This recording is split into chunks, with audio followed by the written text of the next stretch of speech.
Politics. ಒಬ್ಬ ಸನ್ಯಾಸಿ ತಪಸ್ಸಿ ಕೂತಿದ್ದಂತೆ. ಒಬ್ಬ ಬೇಡ ಒಂದು ಜಿಂಕೆ ಉಡಿಸಿ ಬಂದಂತೆ ಕೊಲ್ಲಕ್ಕೆ ಅಂತ. ಅವನ ಮುಂದೆ ಹೋಯ್ತಂಥದ್ದು ಜಿಂಕೆ.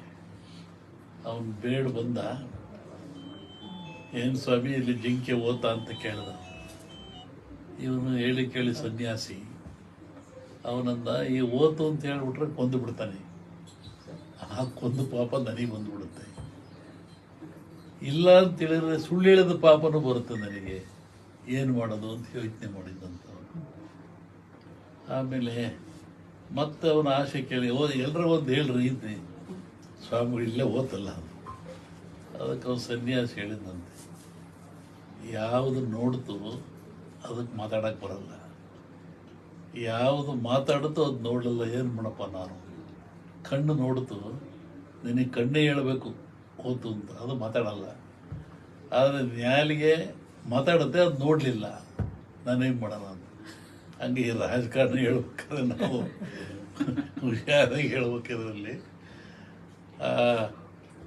ಇನ್ನೂ ಒಂದು ಹೇಳಿದ್ದು ನಾನು 20 ಹಿಂದೆ ಮಹಾಭಾರತದ ಸನ್ನಿವೇಶ ತಗೊಂಡು ವೀರನಾಗಿರ್ತಕ್ಕಂಥ ಅಭಿಮನ್ಯುವನ್ನು ಕಾರಣ ಎಲ್ಲ ಸೇರಿ ಆ ಬಿಲ್ಲಿನ ದಾನವನ್ನು ಕಟ್ಟು ಮಾಡಿ ಅವನು ಮೋಸದಲ್ಲಿ ಕೊಲ್ತಾರೆ ಎಂದು.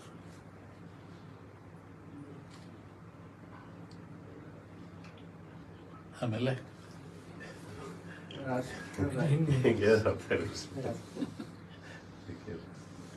20 ದಿವಸ ಹಿಂದೆ ನಾನು ಧಾರವಾಡದಲ್ಲಿ ಹೇಳಿದ್ದೆ.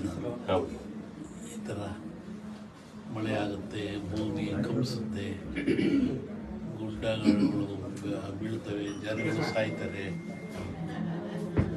ರೋಗ ರುಜಿನಗಳು ಹೆಚ್ಚಾಗ್ತವೆ. ಇದು ಇಂಡಿಯಾಕ್ಕಲ್ಲ, ಜಾಗತಿಕ ಮಟ್ಟದಲ್ಲಿ ಕೆಲವು ರಾಜ್ಯಗಳು ಮುಳುಗ್ತವೆ ಅಂತ ಹೇಳಿದ್ದ ನಾನು. ಈಗ ಅದರ ಪ್ರಕಾರವಾಗಿ ನನ್ನ ಲೆಕ್ಕ ಇನ್ನೂ ಅಮಾವಾಸ್ಯೆವರೆಗೆ ಇರ್ತದೆ. ಅಮಾವಾಸ್ಯೆ ನಂತರ ಮತ್ತು ಬೇರೆ ಭಾಗದಲ್ಲಿ ಹೋಗ್ತದೆ. ಒಟ್ಟಿಗೆ ಇದು ಕ್ರೋಧಿನಾಮ ಸಂವತ್ಸರ, ಕ್ರೋಧನ ಸಿಟ್ಟು ಅಂತ ನಮ್ಮ ಹಿಂದೂಗಳ ಪ್ರಕಾರವಾಗಿ. ಇದರಲ್ಲಿ ಒಳ್ಳೆಯದು ಕೆಟ್ಟದಿದೆ, ಒಳ್ಳೆಯದಕ್ಕಿಂತ ಕೆಟ್ಟದೇ ಜಾಸ್ತಿ ಪ್ರಾಕೃತಿಕವಾಗಿ.